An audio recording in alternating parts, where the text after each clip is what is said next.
Bismillahirrahmanirrahim. Assalamualaikum warahmatullahi wabarakatuh. Waalaikumsalam warahmatullahi wabarakatuh.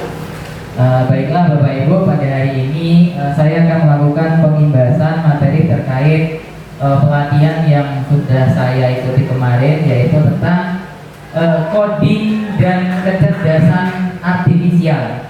Jadi salah satu program unggulan yang pernah disampaikan oleh Bapak Wakil Presiden saat kampanye adalah adanya materi coding atau terintegrasinya coding ke dalam dunia pendidikan, dan ini merupakan salah satu implementasinya.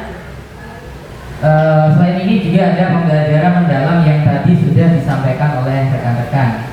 Nah, pada hari ini saya akan menyampaikan materi terkait coding dan kecerdasan artifisial.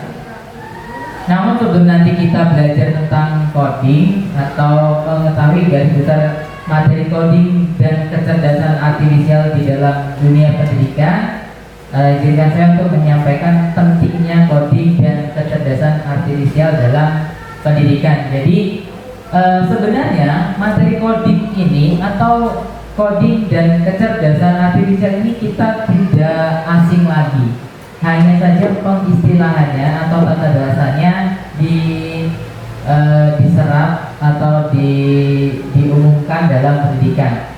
Biasanya kita mengenalnya sebagai AI atau Artificial Intelligence. Itu kan istilah dalam bahasa Inggris. Tetapi maknanya dalam bahasa Indonesia itu diartikan sebagai kecerdasan artifisial. Jadi sebenarnya ini bukan sesuatu yang baru. Hanya saja selama ini kita mengenalnya itu mungkin masih agak dangkal.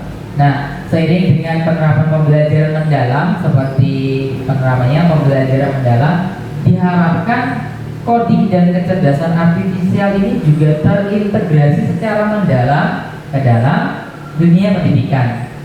Bukan hanya kita yang berada di tingkat SMA, SMK saja, tetapi kawan-kawan yang ada di tingkat SMP dan SD itu pun diajarkan untuk mengintegrasikan coding. Tentu saja pada tingkat pemahaman dan penerapan yang berbeda, karena kalau anak SD itu penggunaannya lebih diarahkan kepada unplug atau tidak perlu menggunakan perangkat komputer atau tidak perlu bersambung ke internet. Sebenarnya juga sudah diterapkan juga, bahkan di PAUD pun sudah diajarkan. Ketika anak-anak Bapak Ibu di PAUD diajarkan mengenali gambar dan warna, menyusun pola, kemudian mencocokkan gambar dengan tulisan, itu bagian dari coding sederhana atau coding yang bersifat unplug. Tetapi kalau kita yang di SMA dan SMK otomatis penerapannya tidak sesederhana itu, diarahkannya lebih mendalam karena di fase E dan F ini adalah akhir dari jenjang pendidikan dasar dan menengah, begitu. Baik Bapak Ibu, nah coding dan kecerdasan artifisial ini sendiri itu sudah disusun pada kurang lebih bulan Februari lalu tahun 2025. Naskah akademiknya sudah selesai dibuat, tetapi penerapannya memerlukan waktu. Makanya kita setelah kita kemarin juga termasuk sekolah yang mendapatkan bagian untuk mengikuti pelatihan KKA atau coding dan kecerdasan artifisial, dan diharapkan di tahun ini kita sudah bisa mengintegrasinya ke dalam pembelajaran. Nah, yang pertama materi tentang coding dan kecerdasan artifisial ini. Jadi coding dan kecerdasan artifisial atau KA atau yang selama ini kita kenal sebagai AI itu menjadi fondasi dalam pendidikan saat ini. Kenapa menjadi fondasi? Karena sebagai respon terhadap tantangan yang ditimbulkan oleh era digital industri 4.0. Bahkan kita sekarang sudah masuk ke industri 5.0 ya. Kedua elemen ini berperan penting dalam menciptakan sumber daya manusia yang unggul, ya, kreatif dan mampu beradaptasi dengan cepat terhadap perubahan. Bapak Ibu mungkin bisa amati di sekitar kita atau bahkan kita sendiri. kalau dulu ketika mungkin mencari sumber belajar, kita ke perpustakaan, kita mungkin membuat modul.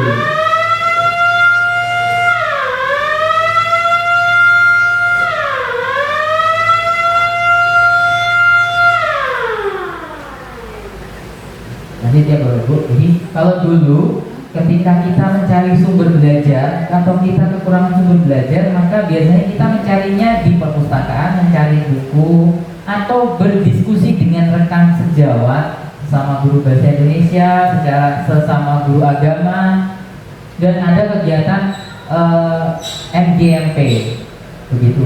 Tetapi saat ini sumber belajar itu sudah tersedia sangat banyak sekali melalui platform media sosial yang kita bisa akses dengan mudah melalui perangkat. Kita menggunakan smartphone atau laptop atau kita terhubung ke internet, yang itu membuka jalan seluas-luasnya bagi kita untuk mengembangkan media pembelajaran atau bahan ajar dengan sangat mudah sekali. Jadi secara tidak langsung sebenarnya kita selama ini sudah memanfaatkan peran coding dan kecerdasan artifisial ini dalam dunia pendidikan. Cuman mungkin tanpa sadar dan mungkin masih agak dangkal. Selanjutnya urgensi coding dan KA dalam pendidikan. Nah, ini masih AI. Jadi sekarang istilahnya kalau dalam dunia pendidikan KA bukan AI. Yang pertama, literasi digital sebagai kebutuhan dasar. Literasi digital ini sudah dari zamannya kurikulum Merdeka kemarin, itu sudah literasi digital ini sudah mulai dikembangkan karena memang dunia kita sekarang banyaklah dunia digitalnya daripada dunia nyatanya. Betul tidak Bapak Ibu? Betul kan? Ketika kita kurangan bahan ajar, kita jarang mungkin yang ke perpustakaan mencari sumber fisiknya, langsung kita cari di internet. Dan itu bagian dari kemajuan zaman yang mau tidak mau kita harus ikuti. Karena kalau kata Pak Fajar yang di Dinas Pendidikan itu, kita itu akan selalu ketinggalan dengan kemajuan teknologi. Jadi kita itu akan selalu ketinggalan dengan kemajuan teknologi. Tetapi kalau kita tidak berusaha mengejarnya, kita akan semakin tertinggal. Seperti itu.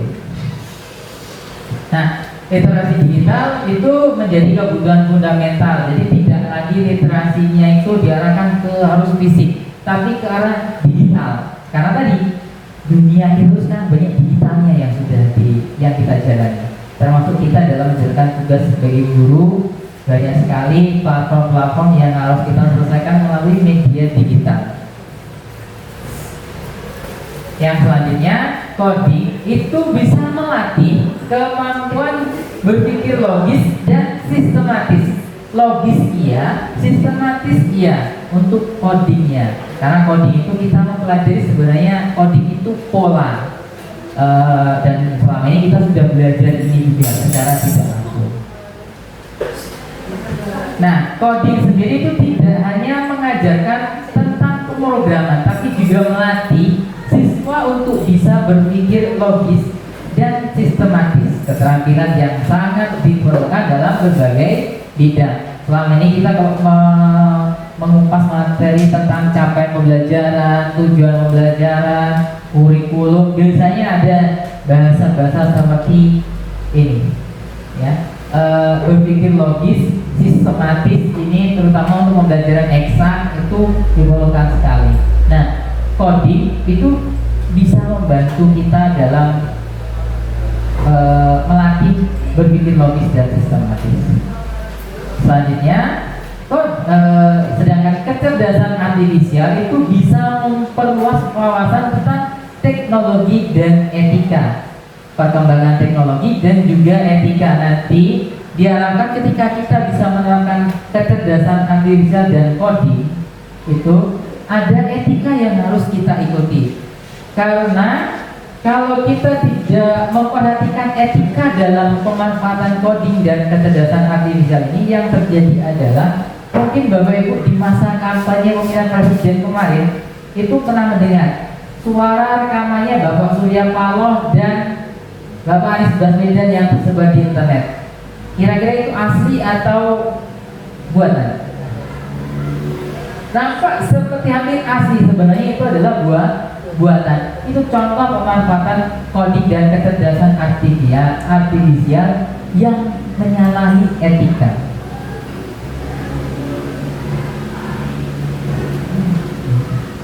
Nah, selanjutnya ini tentang pemanfaatan coding dan kecerdasan artifisial bisa melatih meningkatkan kemampuan berpikir kritis, mengembangkan kreativitas, dan mendorong pemecahan masalah nyata. Ini contoh yang sudah diterapkan di luar negeri. Yang selanjutnya, coding itu bisa membangun kemampuan berpikir logis, karena coding itu seperti tadi pola pencocokan bagian, membentuk pola itu bagian dari coding, memberi kode, memberi isyarat kayak itu. Kalau di pramuka mungkin ada semafor, ada morse, bagian dari coding sebenarnya itu. Jadi makanya sebenarnya ini bukan hal yang baru bagi kita, hanya istilahnya saja.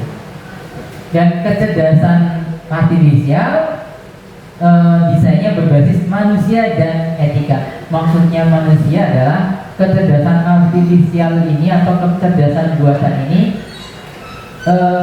sistem yang dibuat menyerupai kemampuan otak kita, tetapi dalam bentuk digital kayak gitu.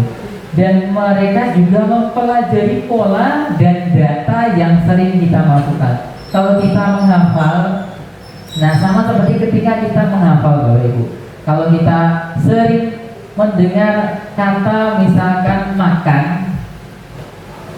sekilas mungkin kata itu sederhana, hanya makan saja, tapi keterkaitannya dengan dunia itu banyak sekali kayak gitu. Nah, begitu juga dengan kecerdasan artifisial. Ketika kita memasukkan satu kata kunci, terus nanti orang lain memasukkan satu kata kunci yang lain yang sama, misalkan kata makan, semakin banyak pengguna yang memasukkan kata itu, maka akan semakin bervariasi hasilnya, semakin detail. Contohnya, Bapak Ibu pernah menggunakan Google Map? Pernah? Ada yang tersesat menggunakan Google Map? Ada. Kita mau ke daerah Manganyo sana, kalau pakai Google Map kira-kira bisa mudah atau sulit tersesatnya? Ada kemungkinan besarnya kita tersesat. Beda dengan kalau kita memasukkan kata pencariannya itu alun-alun kota agak makmur, kemungkinan tersesatnya lebih kecil. Ya, jalannya terlihat jelas sekali alurnya. Kita bisa minta kalau belok kanan dikasih tahu sebelum 50 meter ya. Tapi kalau kita masukkan air Manganyo atau kita masukkan ke tambang batu bara, akan ada beberapa jalan itu yang menyesatkan. Kenapa yang di batu bara tadi bisa menyesatkan jalannya, yang ke alun-alun itu kemampuan tersesatnya lebih kecil? Karena yang ke alun-alun itu lebih banyak yang mencari. Ya, karena yang arah ke alun-alun kota agak makmur itu yang memasukkan kata pencariannya lebih banyak, sehingga sistemnya akan menyesuaikan untuk memberikan detail ke sana itu lebih banyak daripada yang ke batu bara. Nah, Google Maps itu menerapkan sistem kecerdasan artifisial juga dengan mempelajari pola yang tadi. Jadi semakin banyak yang mencari, justru dia akan semakin kuat. Kayak kita menghafal, semakin banyak kita menghafal satu pola, nah itu akan, makanya ada istilah melotot gitu. Nah, yang selanjutnya strategi implementasi nasional tentang coding dan kecerdasan artifisialnya. Ini adalah ronde kegiatan mereka dimulai dari Februari 25 dengan diterbitkannya tadi. Nah, ini pelaksanaan strategi dengan memastikan infrastruktur sekolah memadai untuk mendukung coding dan kecerdasan artifisial. Langkahnya kemarin sudah dilakukan mungkin sampling, kemudian diambil peserta pelatihan, dan akibat di dalamnya adalah sekolahnya, perwakilan sekolah dipanggil untuk mengikuti pelatihan coding yang kemarin kita ikuti. Harapannya di tahun 2025-2026 ini jadi akan ada pelatihan lagi. Yang kemarin itu awal, nanti akan ada tindak lanjutnya.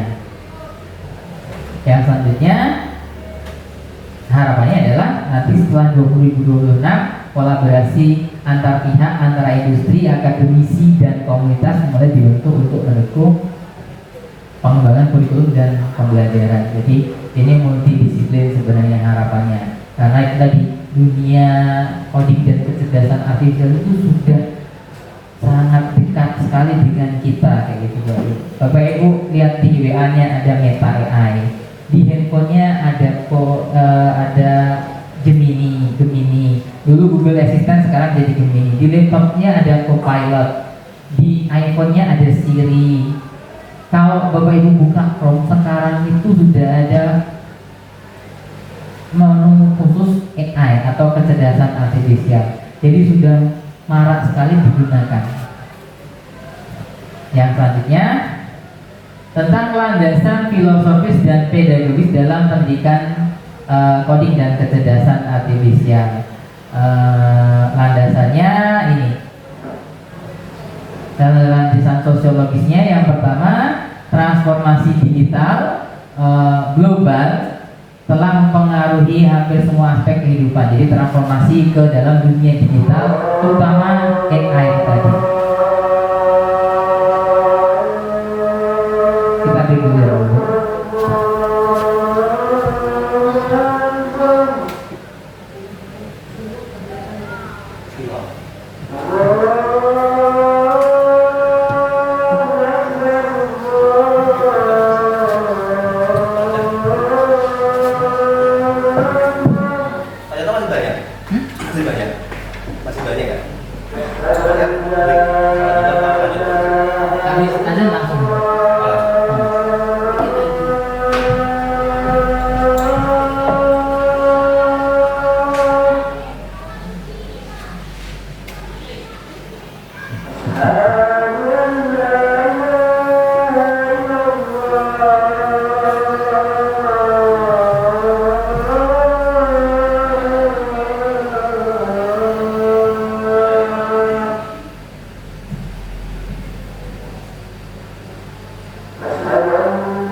Jadi kita lanjutkan ya Bapak Ibu.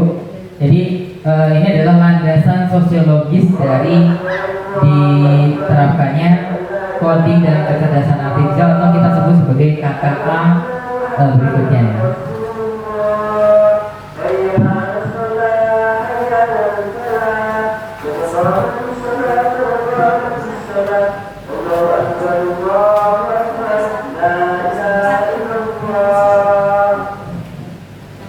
Yang pertama landasan sosiologisnya adalah adanya transformasi digital global. Jadi tadi secara tidak langsung sekarang ini kita sudah masuk ke dalam dunia digital yang mungkin sudah mendominasi sisi kehidupan kita, menggunakan handphone, laptop, itu bagian dari transformasi digital secara global, sehingga dunia pendidikan juga harus menyesuaikan, karena kalau kita tidak menyesuaikan ya dunia pendidikan kita tertinggal gitu. Yang selanjutnya perubahan struktur sosial dan kerja. Ini tadi sudah. Jadi kita itu sudah selama COVID kemarin sampai sekarang sudah dipaksa untuk bertransformasi ya terhadap dunia digital termasuknya. Salah satunya kita memanfaatkan platform Merdeka Mengajar, kita menggunakan kinerja bagi untuk beberapa yang ASN P3K dan banyak hal lain. PPG kita sudah online, tidak lagi harus ke kampus pelaksananya gitu. Itu bagian dari perubahan struktur sosial kerja mengikuti dengan perkembangan zaman.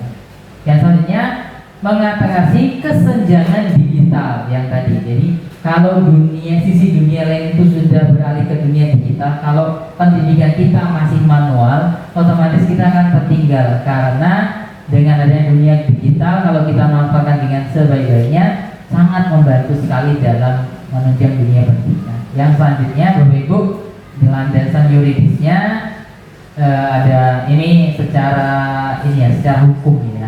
Ada Undang-Undang Dasar 45, ada Undang-Undang Sisdiknas, ada Undang-Undang Rencana Pendidikan Jangka Panjang dan Menengah, kemudian ada Standar Nasional Pendidikan dan Kurikulum dan Visi 2045 Indonesia Emas, yang arahnya juga ke perkembangan teknologi. Makanya ini diterapkan dalam dunia pendidikan KKN. Yang selanjutnya implementasi di semua jenjang pendidikan. Seperti yang saya sampaikan tadi, penerapan KKN ini tidak hanya di tingkat SMA SMK, tapi SMP dan SD pun diterapkan. Hanya saja tingkatannya berbeda sesuai dengan kemampuan berpikir perkembangan peserta didiknya, sesuai perkembangan muridnya di jenjang SD, SMP dan SMA. Format pembelajaran yang beragam. Nah, kalau kita menggunakan media digital dalam pelaksanaan pembelajaran, formatnya menjadi sangat beragam. Tidak hanya monoton di kelas, belajar, kasih contoh, ngerjakan, belajar, kasih contoh, ngerjakan gitu. Tapi banyak format, karena aplikasi yang tersedia juga sangat beragam.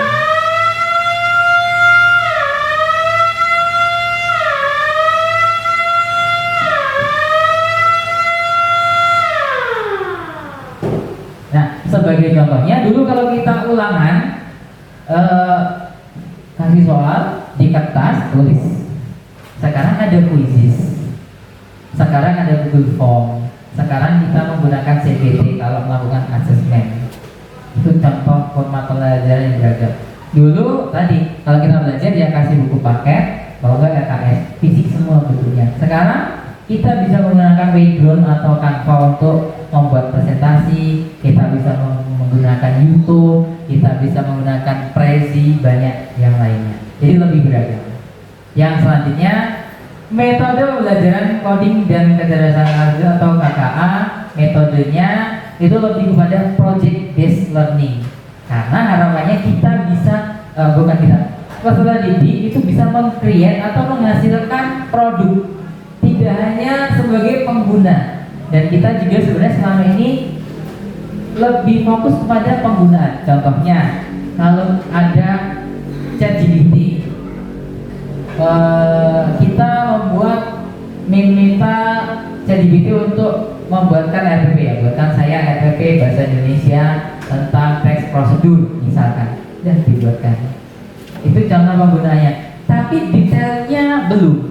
Jadi yang muncul nanti RP secara umum kayak itu. Padahal kita bisa memasukkan coding atau pengkodean untuk menghasilkan produk hasil AI ChatGPT tadi yang lebih detail kayak gitu. Jadi kita bisa menghafalkan codingnya untuk memperbaiki output dari AI ini.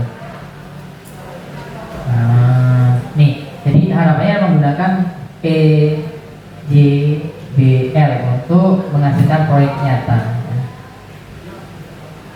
Selanjutnya diharapkan juga menerapkan gamifikasi untuk meningkatkan motivasi dan keterlibatan semua dalam pembelajaran coding. Sudah sebenarnya di tahun sebelumnya kita juga sudah diharapkan pembelajaran itu menyenangkan. Salah satu contohnya menggunakan gamifikasi dalam pendidikan. Jadi diajak bermain anak, karena anak lebih suka bermain daripada belajar. Selanjutnya penerapan metode inquiry. Jadi selain PJBL juga inquiry bisa diterapkan untuk menemukan solusi dari masalah nyata. Integrasi metode plug dan unplug untuk memberikan variasi dalam pembelajaran KKA. Plug itu artinya menggunakan perangkat digital langsung seperti handphone atau laptop, kayak perangkat digital langsung, itu namanya plug. Kalau unplug tanpa menggunakan itu, contohnya kita menggunakan karton terus dibikin carta kayak gitu. Kemudian ada mencocokkan gambar dan tulisan menggunakan karton gitu. Itu contoh unplug. Jadi tidak pakai perangkat komputer langsung. Ini kalau unplug itu lebih disarankan penggunaannya pada tingkat SD atau di SMA juga bisa jika perangkat internetnya akses internet tidak tersedia dan perangkatnya tidak mendukung. Kalau di tempat kita untuk metode plug itu bisa diterapkan karena akses internetnya sudah ada, perangkatnya juga sudah mendukung. Hanya saja kita kekurangan tenaga profesionalnya, kita tidak punya guru informatika. Yang selanjutnya tantangan pelaksananya minimnya SDM yang terakhir tadi yang saya bilang, kita tidak punya guru informatika. Nah, kemarin waktu saya pelatihan itu di kelompok SMA itu SMA dan SMK itu ada sekitar 9 orang, guru informatikanya cuma 2. Ada yang Pak Yusuf itu dari kakak sudah 54 tahun, 6 tahun lagi pensiun guru kimia. Dari air besi itu sudah 52 tahun guru matematik, 4 tahunnya jadi kepala sekolah. 2024 kemarin pindah ke air besi, sekarang suruh ngikut. Yang guru informatika benar itu hanya di SMA 2 dan SMA 3 di LAIS. Sisanya itu bukan guru informatika. Karena memang itu salah satu kendala utamanya. Guru informatikanya kalau guru ngajar itu nggak masuk. Selanjutnya infrastruktur terbatas. Nah, kebanyakan untuk menerapkan ini infrastrukturnya terbatas sehingga kita harus menyesuaikan dengan kemampuannya. Kalau makanya ada metode plug dan unplug. Kalau memungkinkan dilaksanakan menggunakan perangkat langsung atau plug, maka dilakukan. Kalau tidak, ya alternatifnya menggunakan unplug yang tentu tidak menggunakan langsung produk KKA ini. Yang selanjutnya pelatihan guru sudah dilakukan dan kerjasama ada in on in lagi nanti sama kayak yang pelatihan deep learning. Yang selanjutnya kebijakannya kalau inklusif ini kita tidak ya. Selanjutnya coding KKA ini adalah fondasi masa depan pendidikan. Seperti yang saya bilang tadi, dunia kita sekarang sudah didominasi oleh digital. Maka kalau dunia pendidikan tidak menyesuaikan akan ketinggalan zaman. Nah, kalau pendidikannya yang sebagai dasar saja ketinggalan zaman, bagaimana dengan sumber daya manusia produk keluarannya? Yang selanjutnya sudah, ini yang pertama. Satu lagi cuma. Ini ganti PPT. Iya.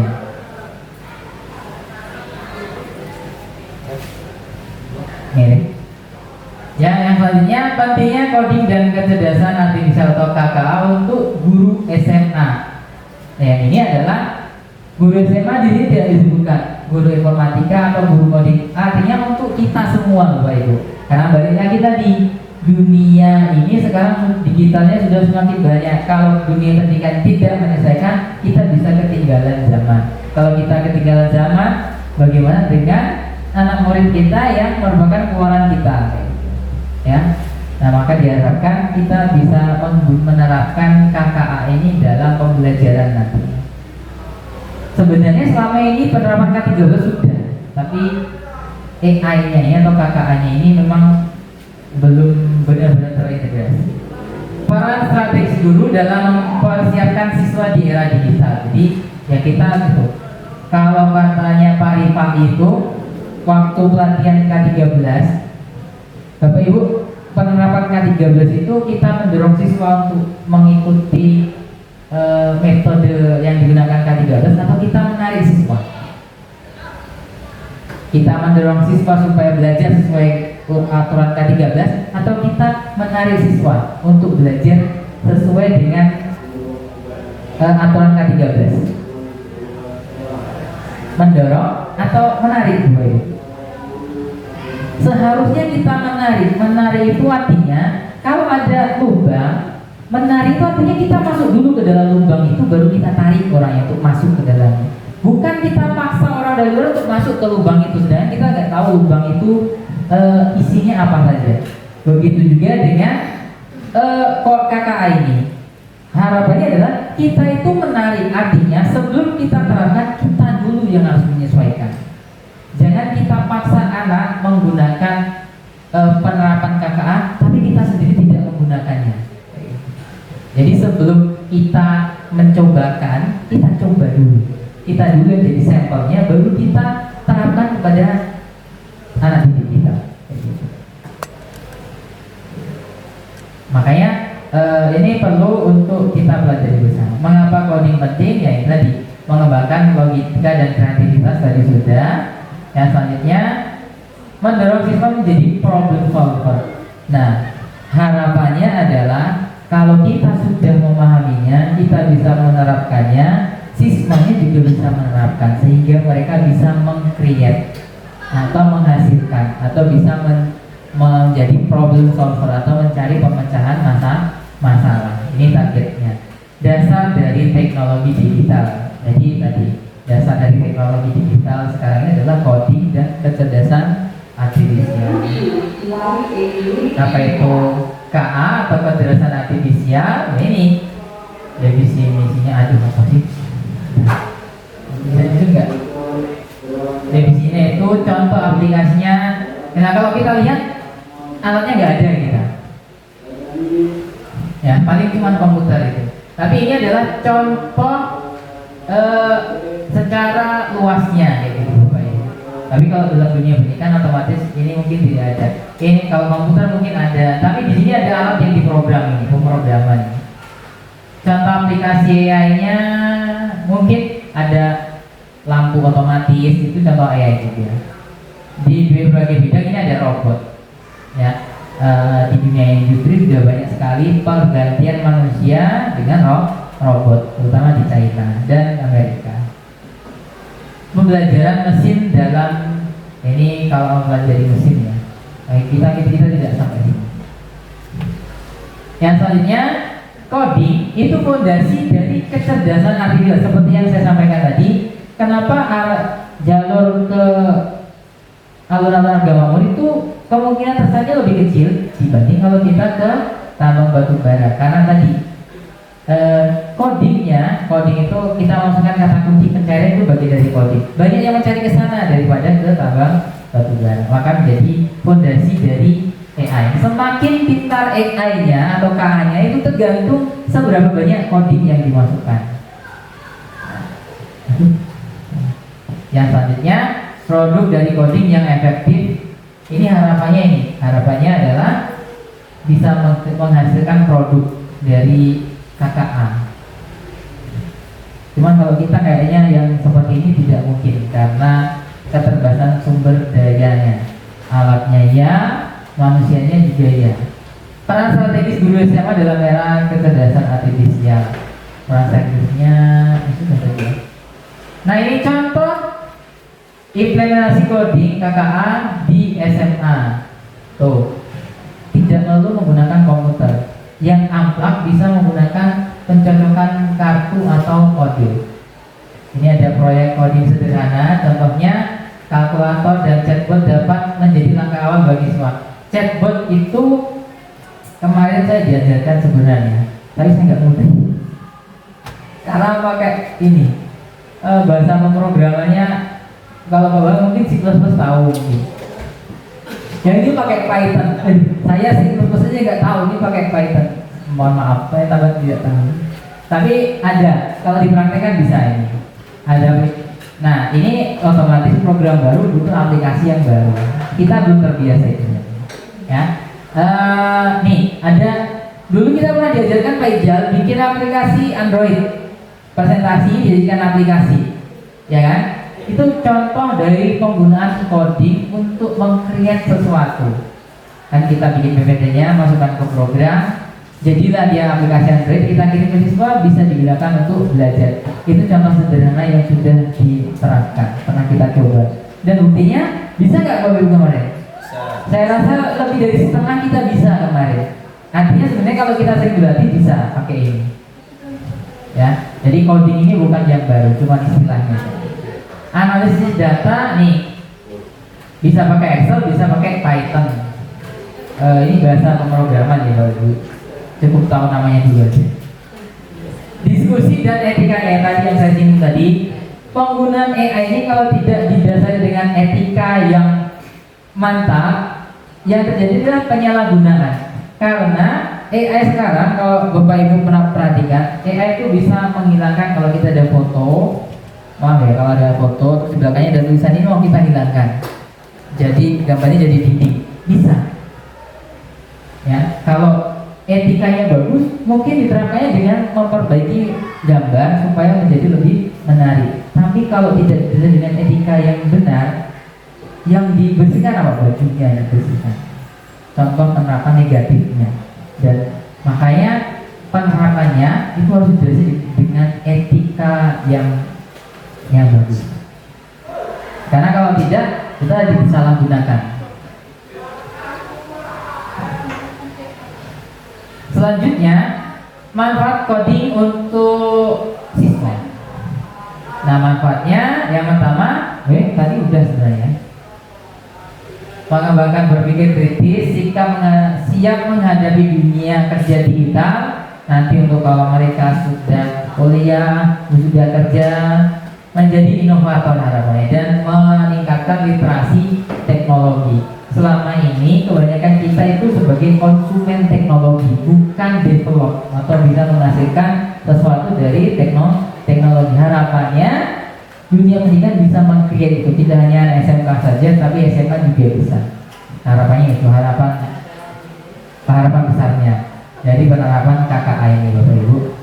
Yang selanjutnya kurikulum informatika dan KKA ini terkait kebijakan. Jadi intinya kalau kurikulumnya informatika dan KKA, informatika itu wajib untuk kelas 7, 8, 9 dan 10 di Kurmer, di kurikulum Merdeka ya.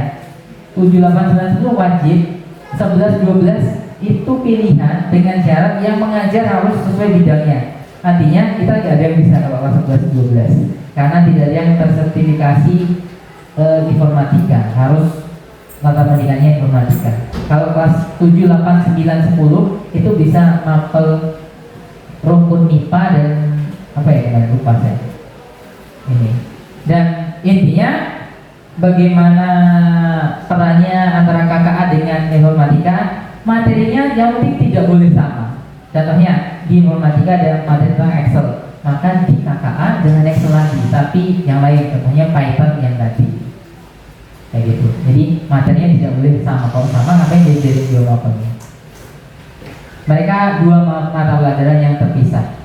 Bedanya kalau informatika wajib kelas 7, 8, 9, 10, kalau KKA pilihan dari SD sampai SMA seluruhnya pilihan. Kalau infrastrukturnya memadai dan sumber daya manusianya ada, silakan diterapkan. Kalau tidak, maka bisa diintegrasikan dalam pembelajaran lain atau intrakurikuler atau ekstrakurikuler.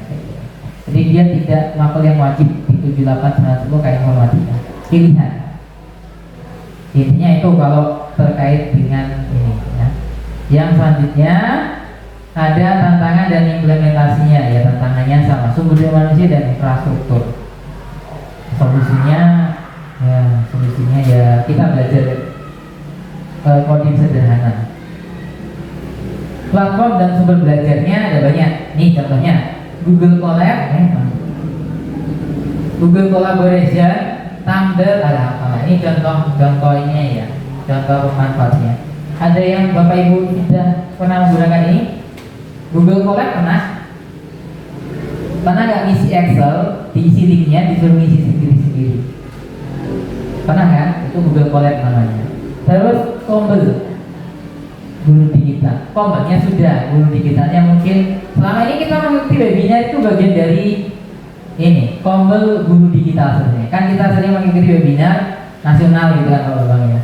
Banyak. Itu contoh apa yang sederhana. Tapi kalau terintegrasi langsung ke siswa kayaknya memang belum gitu.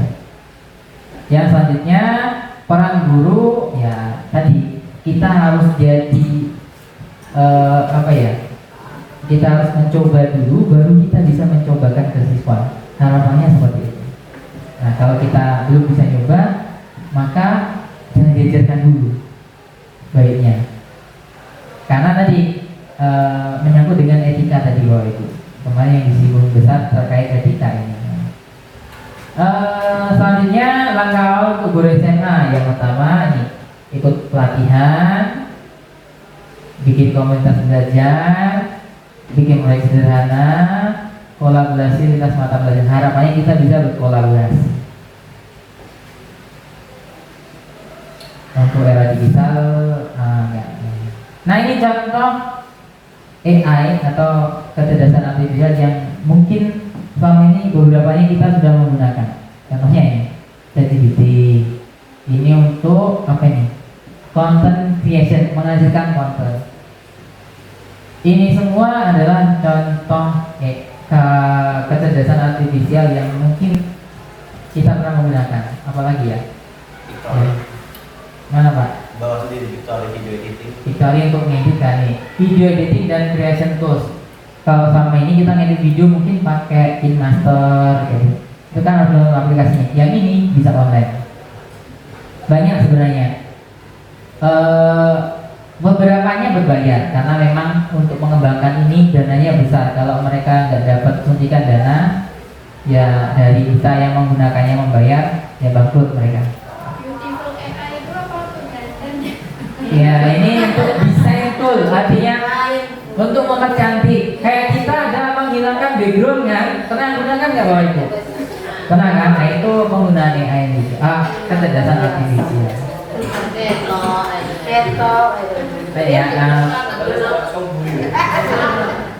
Nah baik Bapak Ibu, itu tadi materi tentang pentingnya coding dan kecerdasan artifisial untuk guru SMA.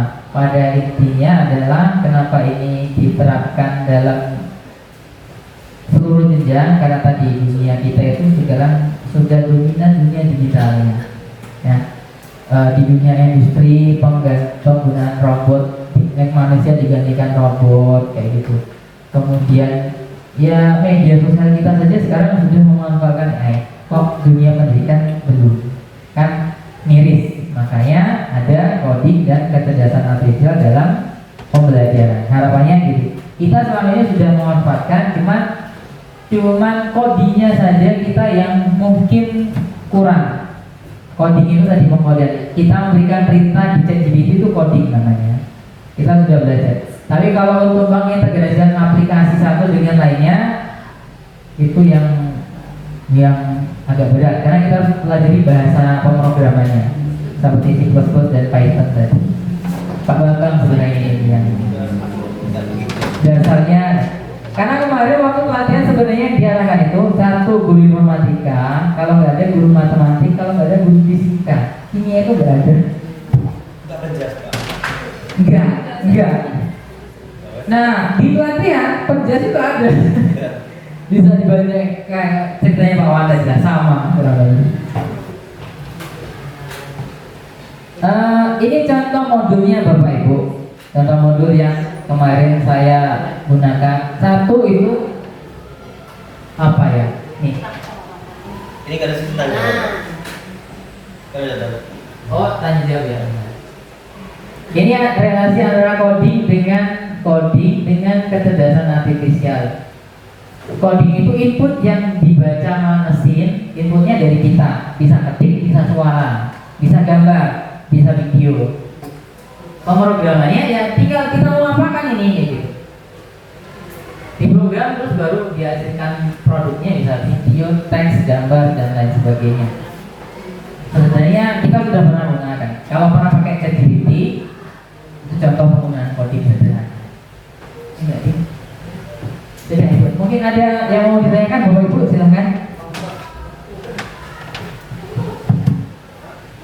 Iya. Kalian udah pelatihan Pak Dokter mungkin lebih awal udah paham itu.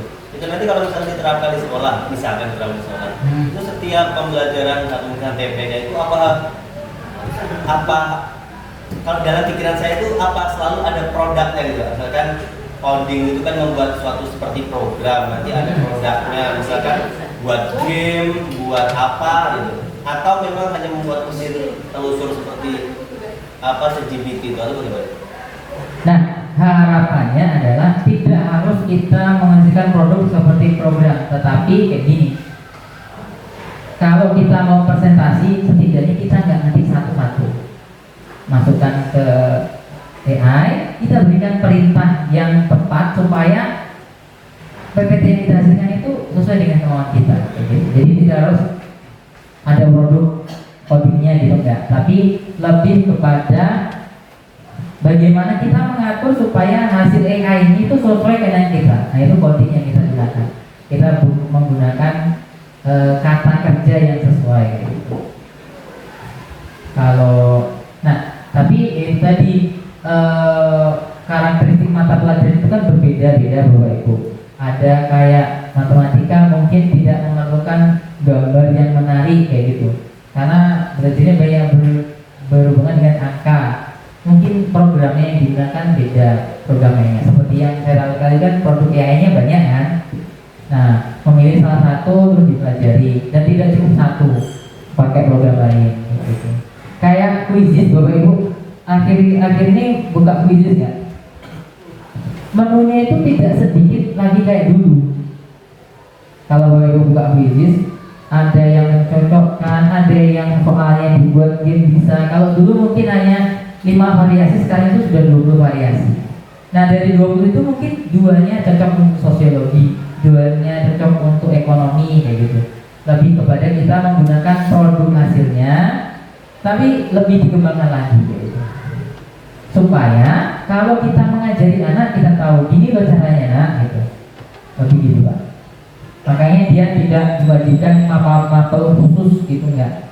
Kalau infrastrukturnya tidak memadai, boleh dibuat kurikuler atau ekstra atau terintegrasi dengan mapel informatika dan mapel lainnya.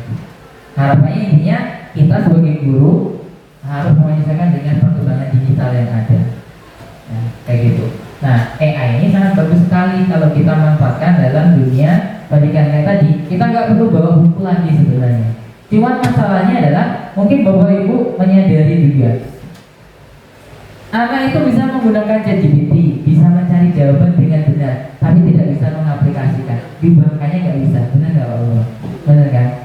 Kalau sekarang itu Bapak Ibu ada soal di foto, di-upload di ChatGPT, disuruh mencari jawabannya, nggak perlu diketilin, di foto, dia sudah bisa menerjemahkan sendiri teksnya. Langsung diminta jawabannya, ada caranya detail. Mau langkah 1, langkah 2, langkah 3 ada. Tapi coba suruh ganti setelah dapat jawabannya, ganti aja angka 5-nya jadi 7. Gak bisa ngajar kamu. Atau rumusnya A sama dengan B ditambah C. Itu yang dicari ChatGPT. Kita langsung nyari mereka C nilainya, banyak nggak bisa. Benar kalau Bang? Artinya sebenarnya sudah menggunakan tapi belum mendalam. Makanya ini ditegaskan juga dalam pembelajaran mendalam. Jadi kalau bisa prosesnya itu yang diajarkan, jangan hasilnya saja, tapi proses mengkreatnya. Makanya harapnya mereka bisa menjadi develop atau menghasilkan produk. Produk itu tidak harus berupa program, tapi PPT tadi itu bagian dari produk. Nah, contohnya ini tadi Bapak Ibu, yang ini tadi kan saya punya 2 file presentasi. Ini saya nggak bikin tadi. Ini saya masukkan ke aplikasi. Nih ya, contohnya. Nih, ada tulisannya Create with AI. Sekarang itu aplikasi sudah banyak tulisannya AI. Nih. Tapi materinya dicari sendiri, materinya dibuat dulu. Misalkan kita mau buat rangkuman buku, buatkan saya rangkuman ini menjadi PPT yang menarik. Upload saja filenya, suruh bikin mereka PPT. Jadi. Filenya dalam bentuk apa, Pak? Word atau apa? Filenya bisa gambar, Word, dokumen, bisa bermacam-macam. Bentar nih, ada start with an idea. Ini kalau kita pakai prompt. Prompt itu artinya tadi coding. Kosongan kita buatkan perintah yang sesuai dengan perintah kita. Contohnya ya nih. Buatkan gitu kan. Ada TP-nya itu Pak Satur. Coding itu udah ada TP-TP-nya gitu. Nah, supaya hasilnya sesuai dengan yang kita inginkan, codingnya atau promptnya atau kata kerjanya sedetail mungkin. Misalnya nih, buatkan saya PPT 10 slide tentang uang. kelas berapa? 10. Contohnya gini. Kalau promptnya itu kurang jelas, cuma saya buatkan saya PPT materi uang gitu. Nanti jumlah slide-nya bisa banyak, bisa dikit. Tapi kalau kita maunya cuma 4 lembar, taruh aja di 4 atau 10 slide.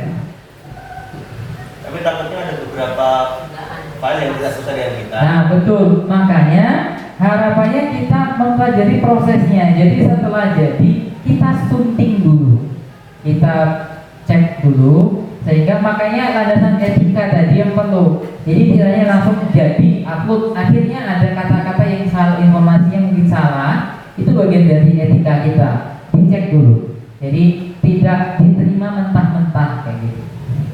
Nih, sudah ya, pendahuluan dan selesai kan? Tuh. Kalau misalkan ini kita mau ubah menjadi saya nggak mau akhirnya kesimpulan tapi hiburan misalkan.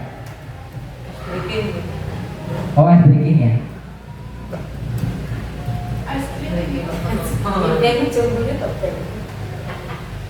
Kita create nanti responnya jadi ice breaking bukan kesimpulan.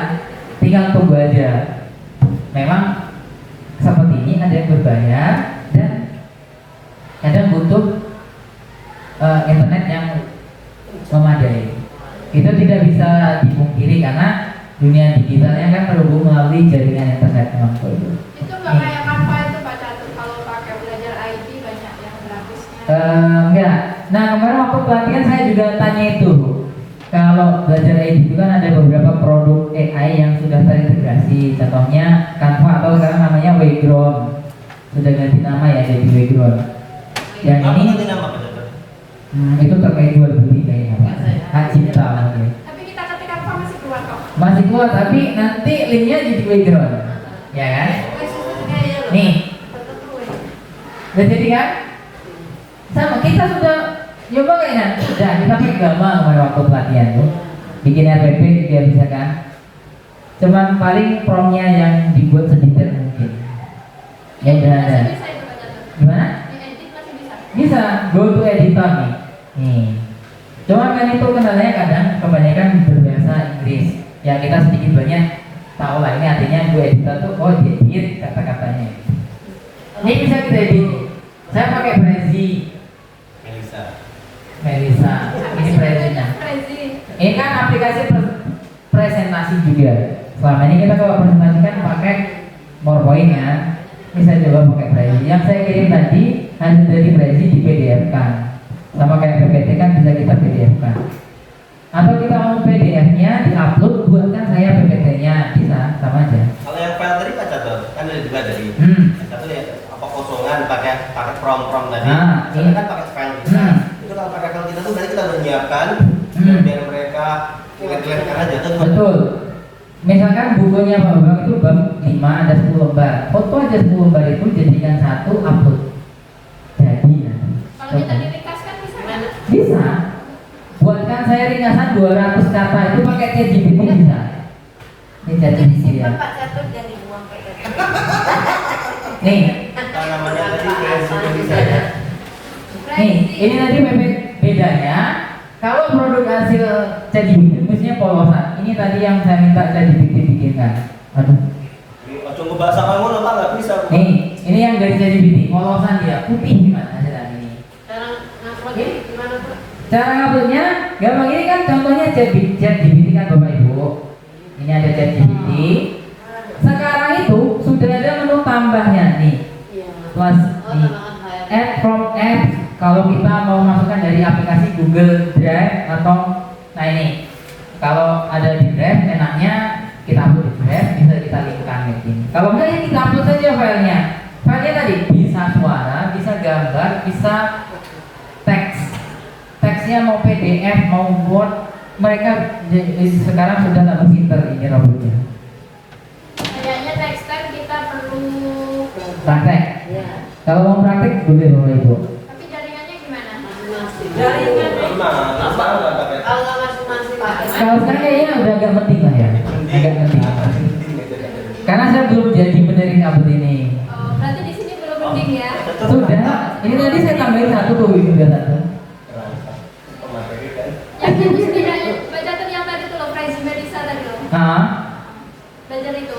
ini. Praktek. Oh, ini sebenarnya saya udah pakai lama sebenarnya dulu waktu skripsi pakai ini. Oh, kita yang ketinggalan. Cuman sekarang lebih enak lagi ada AI-nya. Yang ini,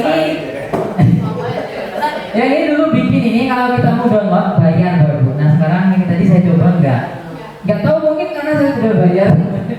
Alah, saya Pakai bonus ya. Ya ini memang kayak gini nih. setelah potongan TGRI tadi. Nah, kita bisa kirim. Kadang kita harus bayar. Nah ini kemarin waktu kemarin saya beli.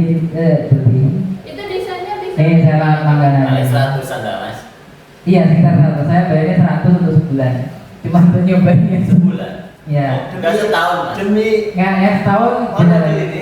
Ini, nah ini ada. Kalau Bapak Ibu punya iPhone, ada Apple TV-nya. Ada buka deh. Siapa tadi? Nih, Gamma itu biasanya berbayar juga. Kalau di sini, kalau PDF itu ada yang berbayar, kan ada. Itu lewat Ruby itu mas. Iya. Nah ini kita bayar 100.000, misalkan ada 50.000, sudah mencakup semua aplikasi ini. Jadilah kalau kita mau membuat perangkat kan nggak sepanjang semester, sebulan kita fokus ke ini, bayar segitu biar lebih memudahkan kerja kita gitu. Daripada ngetik satu-satu. Tapi kalau powerpoint matematika tuh kadang Nggak kuat. nggak kuat. Nah, kalau saya mah gitu, bikin sendiri. Nah, memang kayak gitu. Nah ini kayak tadi mungkin ada aplikasi AI yang khusus untuk matematika. Kalau kemarin itu saya kebetulan nggak nemu guru yang minta